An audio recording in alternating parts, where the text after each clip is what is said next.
Like and subscribe so you don't miss new stories. And if you guessed who the killer is, write in the comments.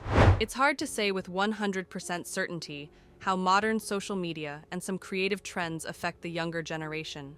Stories like today's become the cause of large-scale discussions. But will this actually help prevent brutal crimes, or just contribute to someone's popularity built on the blood of innocence? The Miller family lived in Manheim, a small town in Pennsylvania, USA, with a population of 5,000. Many Americans choose such cozy, quiet, provincial places to start a family and raise children away from the hustle and bustle of megacities. Usually, everyone here knows each other, and the crime rate is low. However, these expectations are not always met. Quiet towns can become famous throughout the country for high-profile crimes. Mark and Mary Miller were known as calm and loving people who actively participated in the social life of Manheim. They really wanted to have children and a large family, but these plans were not destined to come true. Mary decided not to terminate the pregnancy when developmental abnormalities were diagnosed in the baby at a late stage.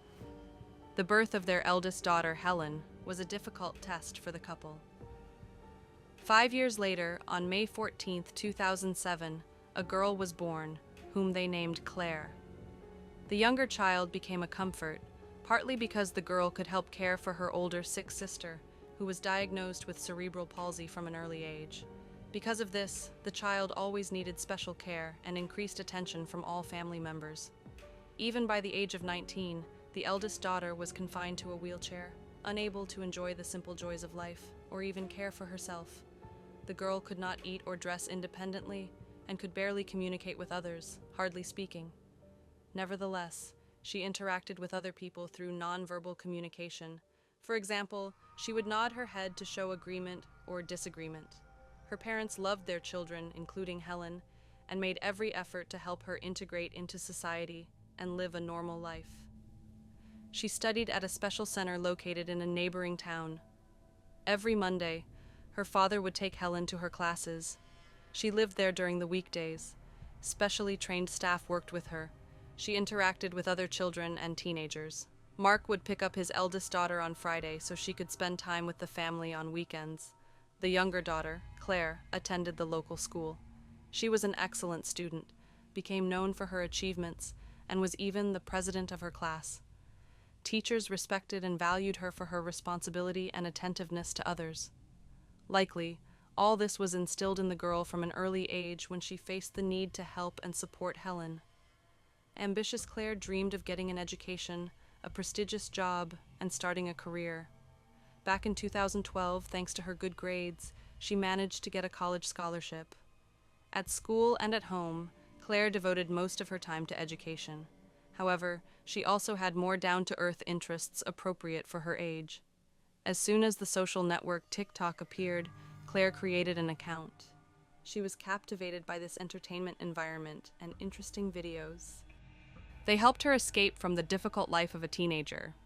After creating an account there, Miller's younger daughter began recording short videos, performing popular dances, which eventually allowed her to gain 22,000 followers on her page.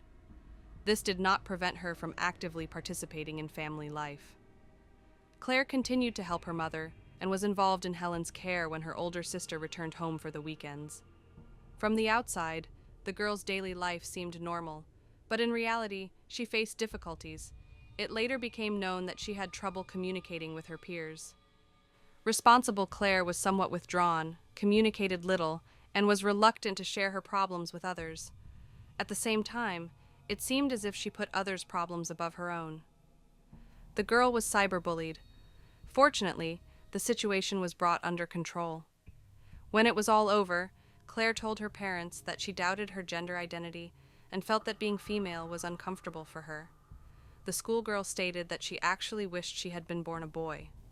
Initially, this was perceived as a teenage whim, but it quickly became clear that Claire needed help. Against this backdrop, her parents began attending psychotherapy sessions with their younger daughter. After several visits, her condition significantly improved, as Claire herself repeatedly stated. She never returned to this issue. The specialist expressed the opinion that it was a difficult adolescent period.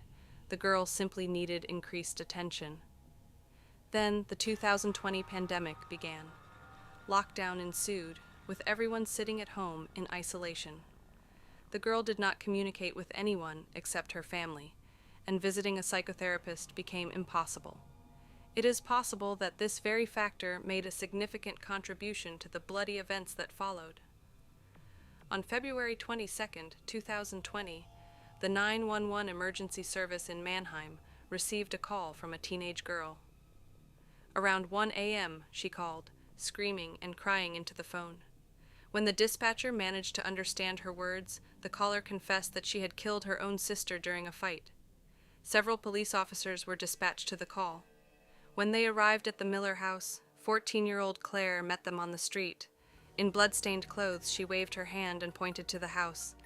The schoolgirl repeated to the arriving law enforcement officers that she had killed her older sister, Helen, with a knife, saying that she was in her bedroom, in her bed. Her words were confirmed by her blood-stained clothes and hands, which she had previously tried to clean in the snow. Police noticed several bloody footprints in the snowdrift near the porch. Officers entered the house and immediately woke Claire's parents, who were sleeping peacefully in their room and hadn't even heard what had happened in their home, as the girl had not woken her parents herself or told them what happened. The mother and father were frightened. At first, they thought someone had broken into their house while everyone was asleep, but something far more sinister awaited them. Through unlit corridors, police officers moved with their weapons ready. They themselves initially disbelieved the teenager and assumed that a criminal who had attacked the sisters might be hiding in the house. In the room, police found Helen. She was lying in bed, covered in blood, when they entered. There was a pillow on her face. Removing it, they discovered the girl's bloodied body with no signs of life. The victim had suffered multiple stab wounds, mainly concentrated in the neck and upper chest. Claire had even left the knife in her throat, simply covering the result of her actions with a pillow. The girl explained this by saying she couldn't bear to look at what had happened to her older sister. Helen's hands were raised near her head, and all her clothes and bed were soaked in blood. Police officers at the scene of the tragedy tried to revive Miller's eldest daughter while waiting for medical help to arrive. Unfortunately, all this proved futile. The girl had received several fatal blows and had quickly bled out. By the time the police arrived, she was already dead. Medics arrived at the house and pronounced Helen Miller dead. There were no signs of a break-in at the crime scene. It seemed there really were no strangers. Judging by the position of the body, the victim had tried to resist the killer, but due to her limited physical abilities, this proved useless. The sisters' parents had just woken up and had no idea what was happening. Finding themselves in their eldest daughter's bedroom, they were horrified. The mother burst into tears.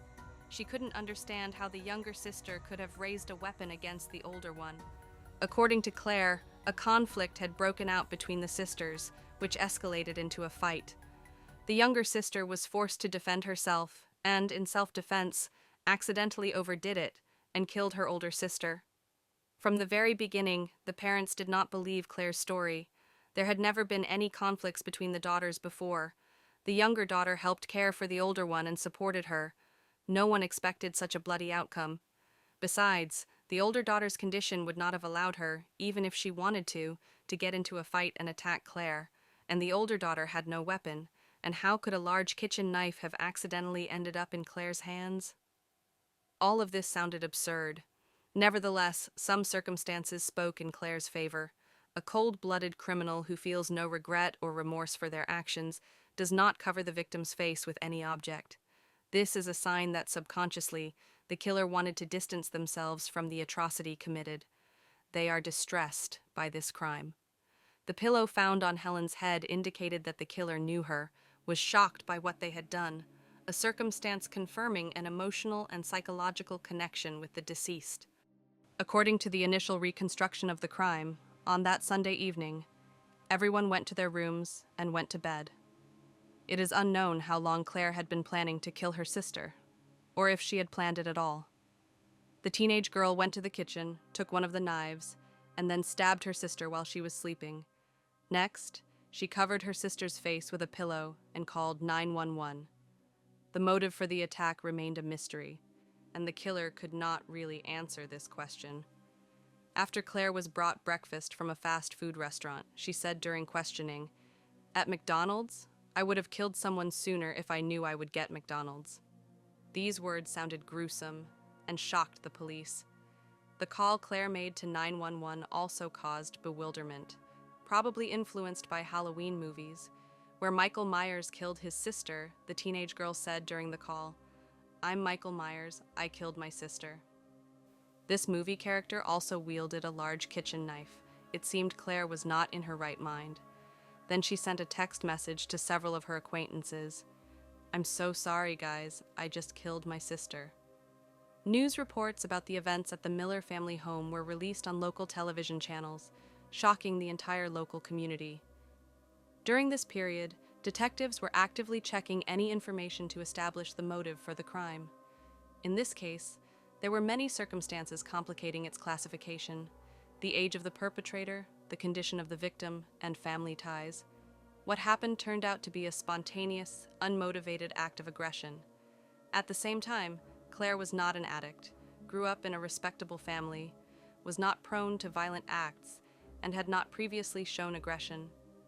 Everyone who knew her well could not believe that Helen had died at the hands of her younger sister. Close attention was paid to Claire's social media page and her high activity on TikTok. They were probably trying to find something, anything, to explain the murder. By this point, the 14-year-old schoolgirl had over 22,000 followers.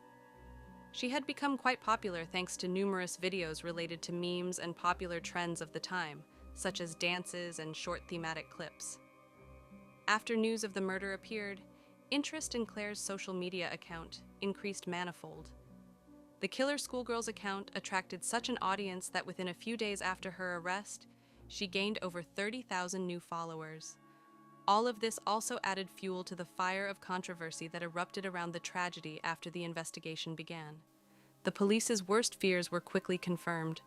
Claire had indeed attacked her sister herself. Nevertheless, the teenager refused to plead guilty to the premeditated murder of Helen, citing her mental state. But few believed this. Claire even began to show signs of mental disorders, but many thought she was faking it. Detectives reviewed her social media page and found several disturbing videos that had been posted a few days before the crime. Her usual cheerful and carefree videos were replaced by unsettling images. These were depressing videos.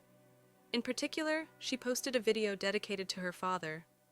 It seemed as though she wanted to complain about her dad because of the misunderstanding the older generation showed regarding Claire's online activities. However, not everyone saw this as a teenager's cry for help in a difficult situation.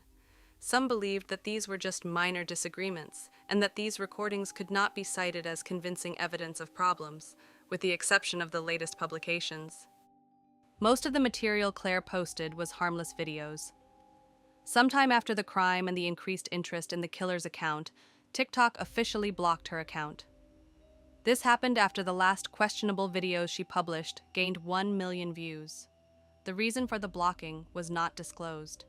Support services noted that they found violations of community guidelines, which prohibit the promotion and participation in violence. This sparked a new wave of discussions. Many believed that Claire's account was blocked due to calls for violence she demonstrated with a bloodied toy.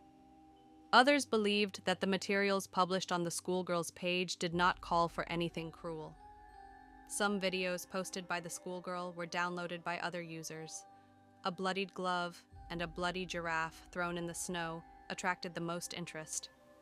Users who showed great interest in these recordings believed they were filmed after Claire had killed her older sister. However, the exact origin of these videos could not be established. This period was especially difficult for the parents, who lost both girls in one fell swoop. One died, and the other was to go to prison for her sister's murder. The mother claimed that she loved both daughters and was sure that Claire did not want to do this. The parents insisted that it was related to her mental abnormalities. They had lost Helen and did not want to lose their younger daughter now too. However, not everyone mourned with the Millers, sympathized, and offered support to the couple. The mother and father became targets of active, unwanted attention on social media. At first, Numerous comments began to appear under various posts about the tragedy. Some mocked what happened and even supported the killer. All this hurt the parents. Someone even started a mailing list of doctored videos, believing that Claire had stained things with her sister's blood, and only after that did she make the publications. All this caused a lot of controversy, especially after videos from the deleted account began to reappear on the platform, as they did not depict anything cruel. There were no calls for violence, so the platform freely allowed them. All this also attracted followers and acquaintances of the killer who entered into polemics in the comments. Some claimed that these videos were never on Claire's page, and those who published them just wanted to gain popularity by exploiting the terrible crime. Opinions in the online community were divided. Those who published the recordings claimed they had downloaded them from the criminal's deleted account.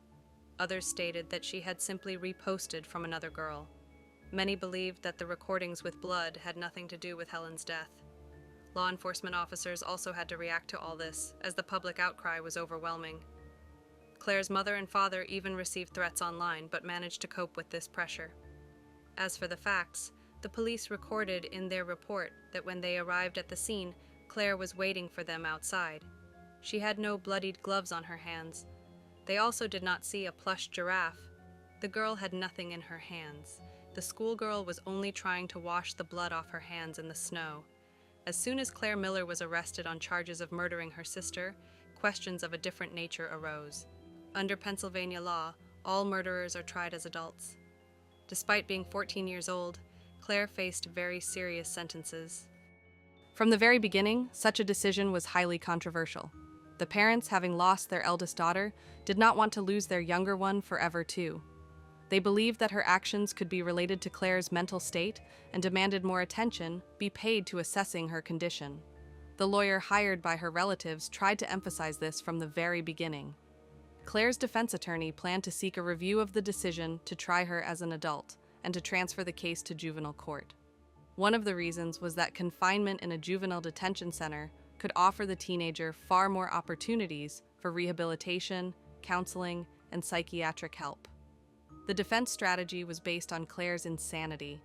Several independent examinations were conducted for this purpose, which confirmed that the schoolgirl suffered from various mental disorders, including quite serious ones. According to 2 psychiatrists, on that fateful night, Claire had a psychological fit. She first tried to cut her own throat, and then switched to visions and began cutting it with a knife. She stopped only when she realized it wasn't hallucinations, but her sister, and she was covered in blood. The girl got scared and covered her with a pillow, then called for help. One expert argued that 14-year-old Claire was still a child, her brain was not fully developed, and asked the court to take this into account. However, the defense attorney's work in this direction was hampered by many factors. The most powerful of these was Pennsylvania state law. According to it, if Claire were convicted as an adult, she could face life imprisonment or even the death penalty. All this caused great indignation not only among the girl's relatives, but also among the public. The police officers who arrived at the Miller family home also testified in court. According to them, Claire, who was covered in blood, cried from time to time but did not become hysterical and behaved quite adequately. It did not seem like she was insane or indifferent to the case. This reignited pressing questions concerning the death penalty in the United States of America. The public considered it absurd that numerous serial killers could wait for decades for the ultimate punishment and die behind bars of old age due to numerous appeals and challenges to sentences in each case. And a 14-year-old schoolgirl could be sentenced to death for just one murder. After that, there would be a high probability that the sentence would be carried out relatively quickly, as there would be little to review in a single case. Many believed that not only Claire, but also her parents should bear responsibility for the murder. It was known that they encouraged their younger daughter in every way to care for and help her older sister. Sometimes the younger one was forced to accompany the older one to doctor's appointments. Now the public doubted that warm relations were maintained between the girls. People insisted that the younger one was forced to provide full care for Helen. Such events caused emotional tension, anger, and hatred towards the helpless sister, which had accumulated in the teenager for years due to her age, or indifference from her mother and father. She could not fully cope with all this, which led to Claire's mental problems. Against this backdrop, the Millers faced another wave of criticism. In addition to going through a very difficult period, both were now forced to defend themselves against public outrage. However, the Miller family also had defenders. Everyone who knew them well spoke of the man and woman in an exclusively positive light, describing them as a loving family that gave their children equal support. And the episodes related to Claire's help with Helen were not regular. All who witnessed such situations described it as proper upbringing. Experts in the field of psychiatry showed great interest. According to statistics, when it comes to the murder of a person with disabilities, they are most likely to suffer at the hands of a family member or caregiver. But could Helen's condition really have led Claire to see her as a burden she wanted to get rid of? Or perhaps the younger sister saw her act as an opportunity to rid a loved one of suffering. Such distortions are not uncommon when a person has long and regular contact with a disabled person, especially if that person is completely unable to care for themselves. A number of psychiatrists noticed other signals in the teenager's behavior. Claire might have been jealous of her older sister towards her parents, as she received the most attention from all family members, which the younger girl lacked. All this was aggravated by the transitional age Claire had entered. A thorough analysis of the teenager's posts on TikTok showed that the killer was not as harmless as many believed. To understand the schoolgirl's motive, psychiatrists carefully analyzed the materials she published on the platform before the account was deleted. Most of them were saved because the teenager's last posts went viral. One of her last videos, dedicated to her father, raised many questions. It was obvious that the killer faced a lack of understanding from the older generation. This video expressed dissatisfaction. Apparently, the man reacted ambiguously to his daughter's interest in Japanese culture and anime and did not accept these hobbies of Claire's. Many of the posts the schoolgirl published referred to violent anime and video games. At least one of them was a reference to a Japanese video game in which a certain creature forces a group of high school students to kill each other. There were posts with screenshots from a Korean comic about a young mentally ill man who was abused by his uncle and later in the army. She repeatedly referred to a character from the manga comic Death Note. However, the exact scale and involvement in such bloody content remained a mystery. After Claire's page was deleted, it became impossible to analyze this aspect. All this revealed a different side of the girl, who was not only a successful, intelligent, and creative schoolgirl, but also might have suffered from mental problems and been prone to cruelty. Her interest in aggressive games and comics, demonstrating a high level of violence, seemed alarming and could have led to the murder of her older sister. Suspicions that the schoolgirl might have been in a state of insanity were indirectly confirmed by detectives. Firstly, when Claire called the emergency services, the dispatcher heard clear signs of the teenager's hysterical state. Secondly, this was confirmed by her obsession with Halloween movies and other oddities of the girl. When Claire was charged with involuntary manslaughter, the teenager was taken into custody without the right to bail, as the schoolgirl was considered particularly dangerous. There was a high risk of a repeat attack. In addition, she received increased attention in prison, as due to her mental state, there remained a high probability that she would try to commit suicide, especially since the girl herself admitted to previous attempts. The greatest public outcry regarding these events affected Claire's hometown. Her classmates and students from adjacent grades took what happened very painfully. Psychologists were invited to the school administration to work with the children and help them cope with these bloody events.